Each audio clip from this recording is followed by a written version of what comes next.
The Mud Peddlers, a podcast where two nerdy ceramic artists share the behind the scenes of their worlds of clay. We're your hosts, Lindsey M Dillon. And I am Donte of Earth Nation. All right, so today we thought we would give you guys a little bit of a fun extra episode. Donte and I are still glowing from our interview with Jon the Potter, and we wanted to give you guys some thoughts about, our experiences with it, what we thought, just kind of debriefing after a wonderful experience. Yeah, more of an extra content episode, but also kind of like a debriefing. Yeah. On like how that went and some of our thoughts on it. Nothing negative, of course. It's more so like Jon is exactly what I thought he would be. Yeah. From his videos.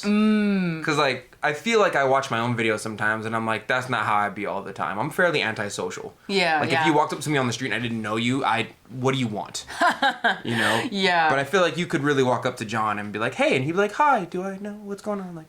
Yeah, he was like, to some degree, I agree with you because, in preparing for the interview, I listened to his interview with Potter's Cast. I listened to his interview with Ryan from Wheel Talk podcast, and his demeanor was like very friendly and everything. It actually made it a lot easier, I feel like, to do an interview because I was very nervous in some ways to be like, I wanted him to have a good time. I wanted it to be like conversational, but also somewhat structured. Yeah. And I'm really glad. Like Jon was awesome, super nice guy, super friendly, and a really good interviewee. Like one of the things that really stood out was like, I'm not a professional interviewer by any means. Definitely, and none of us are. Yeah, none of us are. Yeah. So sometimes in asking a question, I would like preface it with a bunch of stuff and I'd kind of combine 2 or 3 questions into one thing. And I was amazed at how easily he was able to kind of wade through some of the prefacing, pick out, and then also remember like the 2 or 3 questions that I asked within one statement. And so I'm just like, that was really cool and really helpful to like hear. So he's a really good interviewee, I would say as well. Yeah, I know. I definitely agree with you on top of the fact that like, I think the interview kind of humanized him for a bit for me and possibly other folks as well. Because to hear that he has some of the same mannerisms that I have or like my boss has. Mm-hmm. It's like the reason my boss and I get along so well is because he gets obsessed with things for like 3 or 4 months in a row. And to hear that personality trait come out of Jon is like, oh good, I'm not like I'm not weird. That's a thing that like people, I feel like in a certain way we're cut from the same cloth, but like we ended up being different shirts. Yeah. You know what I mean? Yeah, I hear that. That's a good way of putting it. I like the look in his eyes when I was like, Does your like wife get tired of that too? And he's like, ha ha ha, nervous laugh. Oh my god! And I was like, so does mine. It's okay. This is a safe space. Yeah. That was really funny. That was really funny. Yeah. Oh my gosh. Yeah. Was there anything that like surprised you the most in talking to Jon? The last question really surprised me because I was like, well, what would you do if you didn't do pottery? And he was just like, man, I'd be a ski bum. I would just be like I would be the quintessential version of like a dude named Chad who's like, you want to learn how to ski, dog? Yeah. What about you? I think he would be a friendlier version of it though. Of course, yeah. He'd be a friendlier, because I think like I imagine somebody with like a Bob Marley shirt, but just like in the winter. Yeah. When I think of like a ski bum is what I think about, like someone who's like, you have a Lucy on you, bro? I don't know if I could see him being that like. I can't see him like that either. Yeah. So that's what surprised me the most is when he was like, I'd be a ski bum. I'm like, I don't see you like that at all. Well, I think we can also have slightly different like impressions in our heads of what a ski bum is. True. Like his definition of a ski bum might be a little different than yours. Yeah. Might be a little different than mine. It might just be somebody who skis a lot. Yeah. More so than they like work. I think my definition is like an actual bum that skis. Yes. What about you? What was your most like surprising thing? Yeah, like what was the question that surprised you the most when he answered? Because a lot of them were standard. Yeah. I've talked to him before, so a lot of them for me was like, I kind of knew that already. But what about you? Well, I feel like, okay, in small response to what you said, I feel like some of his responses, like, yes, were things that we've heard in like other interviews, but I also feel like he put a different spin on some of the answers that I haven't heard him talk about before. So that I thought that was really cool. I think the thing that was, I don't know if surprising is necessarily the right word, but the thing I found, I guess one of the things that overall stood out for me about the interview was when he was talking about his confidence with things, because I think that was the question I was most eager to ask him, is like, how do you have the courage and how you so happy all the time? Well, not even like happy. For me, it's just like, how do you do all the things that you do? How do you leap into these projects and like have the confidence to do it? Because like, you know, again, as I said in the interview, like that's probably the thing I struggle with the most. And I found that interesting because, like, again, in preparing for the interview, I ended up finding this one TED Talk that was this woman who was involved in a program to help women get into coding. And her whole topic of the podcast, or the TED Talk, was that women are cultured and habituated. Women are raised to be perfect, whereas men are raised to be brave. And I really connected with his answer because the way that he talked about like how he just gets so like obsessed and interested in a topic that for him, at least how I understood his answer, it was that self-consciousness never came into the picture because he was so laser focused. Yeah, that's fair. Yeah, and I found that really interesting because for me, like as a woman, my fear of not being perfect often stops me from doing the things that I'm interested in doing, which is part of the reason why, before we turned on the recorder, I thanked you for kind of helping light the fire under my ass to get this podcast started, because I don't know if that's something that I would have done at all, or it would have taken me a lot longer to like get up the courage to do it. Nah, so, people need such little encouragement to do the thing that they could already do well without me. and Lindsey's a fine example. Not to make I know it's a Jon, but not to make it about Lindsey, but like Lindsey definitely has the skill set, the intelligence, the knowledge, and definitely the time to like do far more and far better than me, than some like overweight Destiny bro. You know, I don't know if I'd fully agree with you on that, but you just needed someone to be like, you can do it, and then you're like, no, and then I'm like, you can do it, and you're like, no, and I'm like, do it, and you're like, okay. That's a fairly accurate description of how this came about. But yeah. 2 months later, I could do it. I know. I was here watching you do. It's just the getting started and realizing that like, oh yeah, I actually do. I have the time, and it's well, rather, it's not so much that I have the time, but I found a way to make the time to do it. Right. And it's okay if I didn't necessarily know what I was doing when I started out, because you know you learn along the way. So well, that's what Jon was saying too. He was saying like, you know.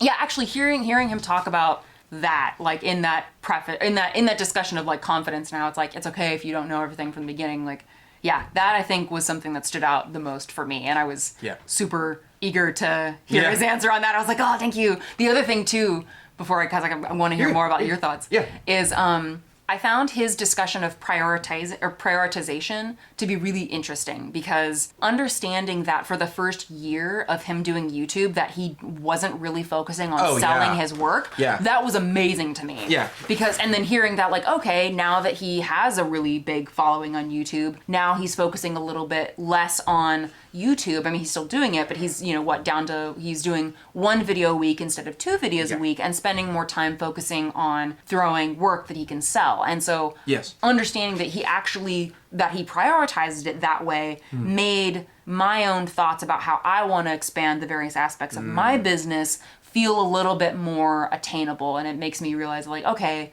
I have permission to say, do fewer Etsy updates because I want to do more sculptures, or because I want to do more like mini books, or just expand into others, or just actually start a YouTube at some point. All these different things. So I think it's good to remember that the people who are really fans of yours are going to stick with you regardless of how fast you do your work. And like this might be a blanket statement, but like the people who don't stay with you, who aren't willing to wait for like your good work, were they really fans?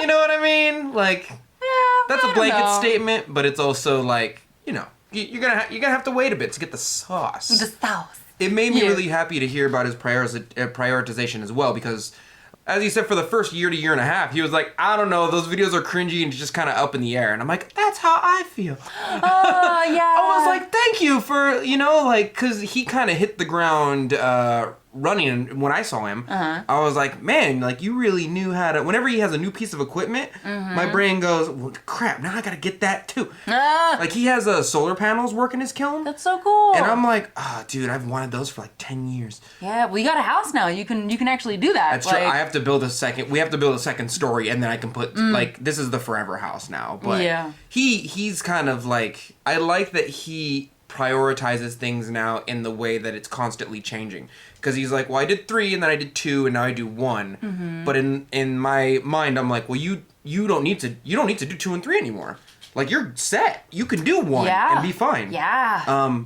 I think in another podcast he said he uses the YouTube as kind of like a selling point for a lot of his artwork. And I think that's one of the things that differs from me and him is I use mine as more of like an education or a fun base. And a lot of his is like he uses it as a selling point. And my understanding was that it's not like he uses it as a selling point, like it's his main form of income. Yes. It's just that like he uses YouTube as a way to encourage people to buy his work. Yeah, that's what I mean. And, yeah. Oh, okay. And go to his Patreon. But okay, yes. I hear what you mean. Of course, yeah, that's what I mean. As for like, I don't think about that, and when he says it, I was like, should I start? You know what I mean? Yeah, well, I mean, I almost wonder if just by having a YouTube, you're kind of already doing that because... That's what I always thought, too. Yeah. I mean, I don't know if it's... Maybe I should just get more attractive. I mean, you're already stunning, Donte. I don't know what you're talking about. I'm over... If you like chunky boys, what's up? But if not... 2 C's. Sorry. Oh, man. I think it was a really good interview because, yeah, like I said, it kind of humanized him for me. Where, like... to a certain degree, just like I think of him in the way that I think about myself on days where I'm really on the ball. You know what I mean? Where like you wake up, you eat your steel cut oats. Oh yes. You put a banana in there to get your potassium, make sure your muscles don't freeze up. You get your carbs. You go to the wheel for 2 hours. You throw them pots. You go love on the wife and kids, and then you go back to the studio for 2 more hours. Yes. You know what I mean? Like I thought he had like. When you asked him about his schedule or like the rhythm that he does stuff in, I thought that he was gonna be like, wake up at 6, throw until 8, go send the kids to. You know, I thought he was gonna have like a this. Yeah. But instead, I found that a lot of his answers were like, I should do a video on that, and I was like, oh, good. It's so good. It's so good to think that he thinks like that as well. Yeah. You know? Yeah, that was actually something that kind of was I found interesting too. Like, and it came up for me also when I heard one of his interviews, the interview that he did on the Potter's Cast, because he talked about how he likes to have his schedule somewhat fluid and unstructured. Yeah. And that's like, holy crap, like that's amazing. Because again, to me, you don't think about him that way. Yeah.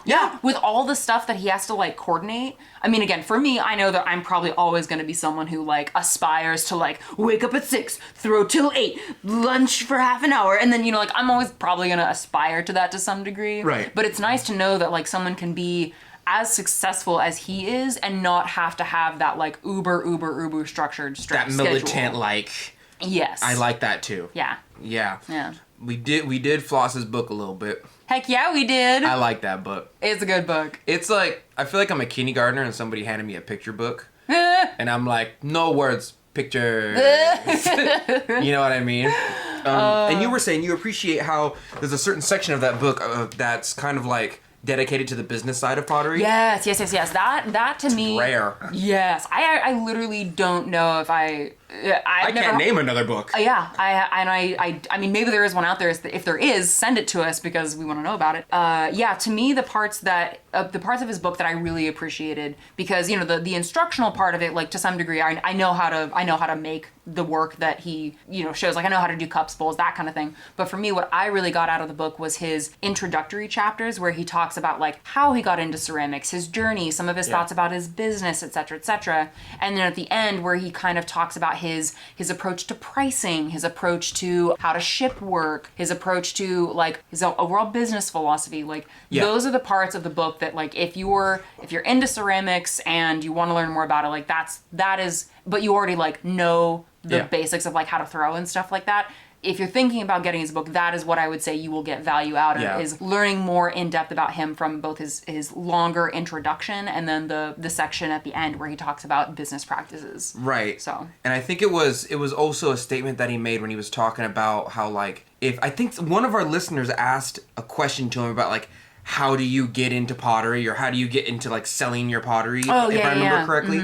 And I liked the way he approached the answer when he was like, well, sooner or later you got to get ready, like you either have to sell it or give it away. And he said both are fine. Yes. And I liked that because for a while on his YouTube channels he comes off as so entrepreneurial that I'm like, man, he must have, from the get-go he was selling. But the way he responded kind of echoed an energy of like, no, I gave them away for a while. I just like sell them now because it's a detriment to, like, at the point in which I'm producing and making YouTube videos, and like it's more of, you know, it serves me more so to sell the things that I enjoy making more so than it does to give them away at this point. Yes. That actually kind of reminds me of something that Tasha said in our 2020 roundup episode, where she talks about, because for her, since at least at this point, ceramics is not her full-time thing. Right. That there's this pressure to always commercialize what you do. Yes. And the fact that Jon was talking about how if you want to give it away, like that's fine. Or if you're not interested in like... If you're not interested in selling, like that's okay. And so I appreciated kind of seeing two different ceramic artists at different points in their careers. Yeah. Appreciating the value of like not everything has to be monetized if you don't want it to be. Yeah. But if you do, here's some like tips on how to do that. Right. So. And I think I enjoyed the way he approached the questions more so than the answers of the questions, I think. How do you mean? He seems very chill, and there was like a 10% of my brain that was like, oh, what if he's like a super structured, you know what I mean? Like, what if he's like, I feel like this is the wrong word to use, but what if he's like really anal about his work? You know what I mean? Yeah. And like... Well, what made you like nervous about thinking about if that was the case? Well, because you never really know. Like, I've talked to him on text plenty of times. Yeah. But you never really know a person until you speak to them and see their body language and their mannerisms. Yes. And I was kind of worried that he would be like, who's the guy who created the Faceagram book? The what? Oh, Mark Zuckerberg? Yeah, you know how like when he's in court, he's looks like a robot lizard man, and the way he answers questions. Yes. I was a little worried that's the vibe I would get, but that's not what I got at all. Oh yeah. No, he's super chill. He's super friendly. Yeah. He strikes me more as a family man, for sure. So nice. Such a nice man. Such a nice young boy. Yes. Oh god. Oh my lord. Is there anything that you didn't get the chance to ask him that you wish you had asked him? No, because all the stuff that I want to ask him, I just text him. Oh, there you go. Well, aren't you lucky? I sneaked in a couple questions before the interview. Oh my god. Yeah, because we had to test, but we had to basically test the connection on Skype like 30 minutes to maybe 45 minutes before we actually started the Skype call and recorded everything, and then we set up our microphones and our cameras and all that. We probably had like 5 pieces of equipment going on at once. Actually, yeah, just in case there's any listeners out there who are like, how the hell did you put this technical aspect together? Right. Basically what we did is we were recording the Skype call. Yes. We had our regular microphone that we always use to record the podcast going. That you're hearing right now. Yes. Donte had his camera recording for YouTube, and then Jon also had his video camera going and his microphone. Yes, and we all had to have earphones because the sound came out of our computer, and we weren't super close because of COVID, but we were close enough that there was an echo. So we had to put like Apple iPhone whatever pod things in. I don't know what they're called. I don't use headphones like that. But like we had to put them in so that it would cancel the noise coming from our actual computers. Yeah. So while we were talking, there was constantly an echo on all of our sides that we were just consciously ignoring. Yeah. Because we know that in post we're gonna get the actual audio from this recorder right here. Yes. Fix it in post. Yeah, and so Jon right now, as we're recording this, is sending me the files through like our emails so that we can splice together an actual episode with good sound quality. Yes. Because we're not giving you Skype quality. Oh god, I'm so glad we didn't do that. Oh my god, it was booty. It was.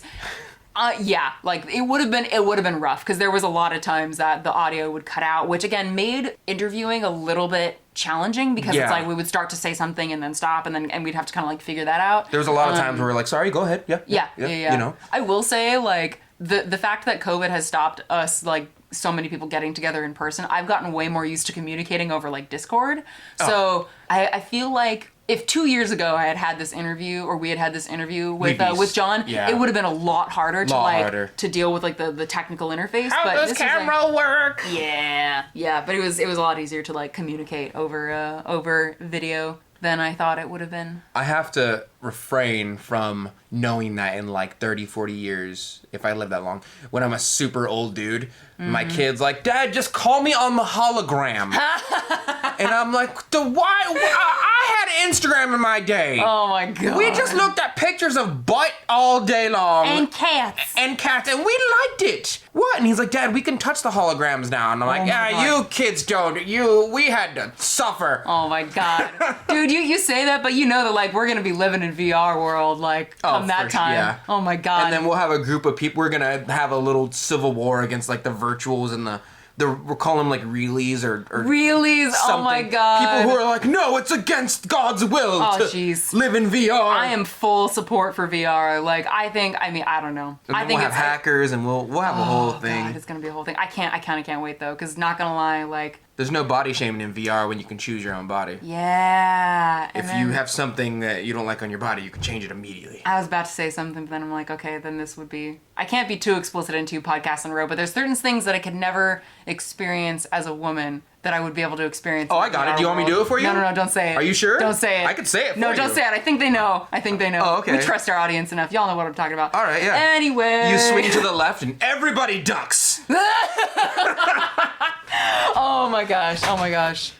Yeah, we just kind of wanted to give you guys a little debriefing and a little bit of extra content about our interview. I don't know if this will be a regular occurrence. I hella want to interview more people. We will try. I've got some folks in mind, but I don't want to be like, hey, without talking to them first. So that's what I mean. I don't want to like tease you, and then I don't want to wake up the troops and not storm the beach. Yeah, I don't know if we're far enough away from January 6th to get too into military metaphors. That is fair. That is very fair, yeah. Yeah. But it's February right now. It's February. I'm 50% stronger in this month. You are, my dude. You are. I could lift a car, now I lift a truck. Yes. Is there anything you want to say before we go? I, just as a personal victory note, I'm really glad that I was able to keep my excited fangirl under wraps. I could see it as we were. All the like literally as soon as we turned off the recorder, I was just like, ah! There's a puddle of pee underneath. I mean, oh yes, I just evacuated my bowels. No, I was like, my body went to fight or flight mode from the excitement, and I peed everywhere. I was really excited. Like it was a combination of like, holy shit, we have this amazing opportunity to talk to someone who's like such an icon in the world of like ceramics and like YouTube ceramics. So just like that aspect of it, the fact that Jon was a super awesome, like kind person, a great interviewee. He was a sport about it. Yeah. And just like my own like nervousness of like, oh my God, I'm interviewing this famous person. I can't fuck it up.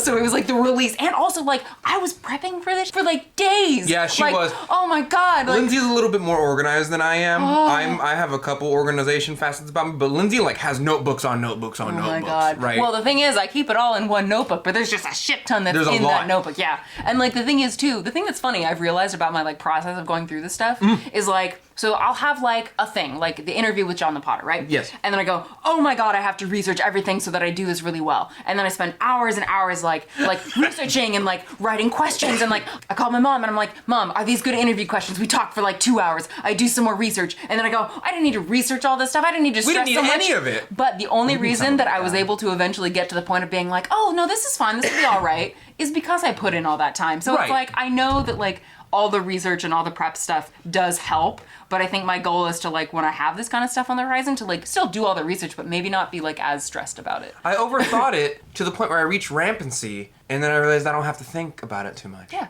which is great because like you prep to the point where you don't need to prep anymore. Right, of course. Yeah. Yeah. Just for some of you listening to this right now, we did have like each of us had 2 sheets that Lindsey prepped out for us in front of us, all full of all of the questions. And I think I even said during the interview, I was like, you were like, here's the questions, and I was like, oh, good, so I can ignore those. Yeah. and then I died for a half second. I was like, oh God, no. Has Donte been debating me this whole time? I'm gonna go off the rails. Oh my Lord. Jon, what's your shoe size? That's not part of the questions, Donte. I don't care about the questions. And then that's when you hear Lindsey murder Donte over a podcast. The questions actually The questions actually did help a lot, to be honest with you. But I would have not prepped them. But then again, the interview would not have been as good because I would have not prepped them. Like, they were better because Lindsey did so. I am really glad that, like, I feel like, you know, again, not to like pat ourselves on the back too much, but I feel like we got it.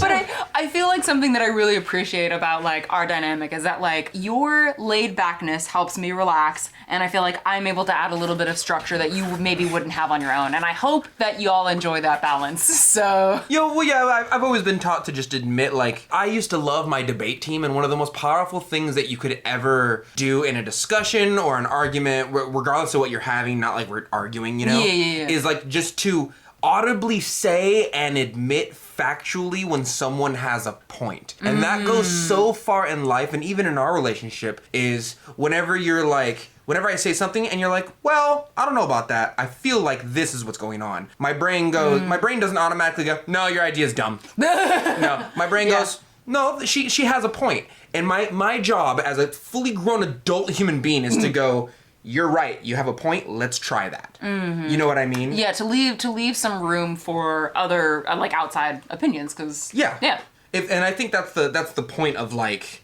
having a free idea market.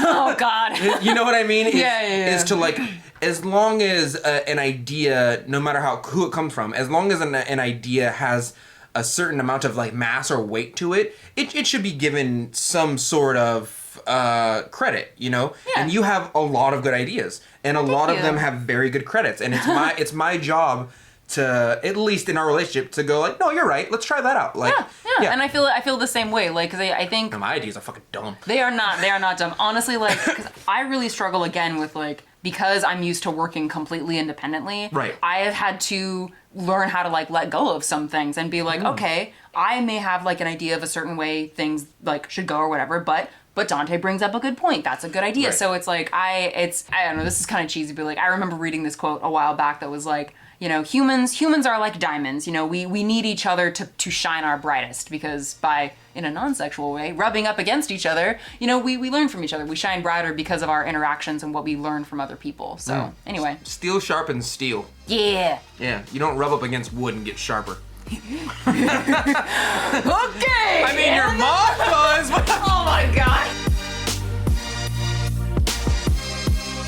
And that's it for today. Thank you for listening to The Mud Peddlers with Lindsey M Dillon and Donte of Earth Nation. Want to say hi and see what Donte and I are working on in our studios? Check out the show notes for links to our websites and social media below. You can find me at lindseyMdillon.com. That's LINDSEY, M as in monster, DILLON.com, and on Etsy, Instagram, and Facebook at Lindsey M Dillon. And you can find me at Earth Nation Ceramics. It's spelled exactly how you think it's spelled, but you can also find me on my Facebook fan page and Instagram at the same name, at Earth Nation Ceramics. If you enjoyed hanging out with us today, or you have a question or topic you'd like us to discuss, take a second to rate and review The Mud Peddlers in Apple Podcasts. It helps our podcast reach new listeners, and we really appreciate the feedback. Thanks again, and we'll catch you next time.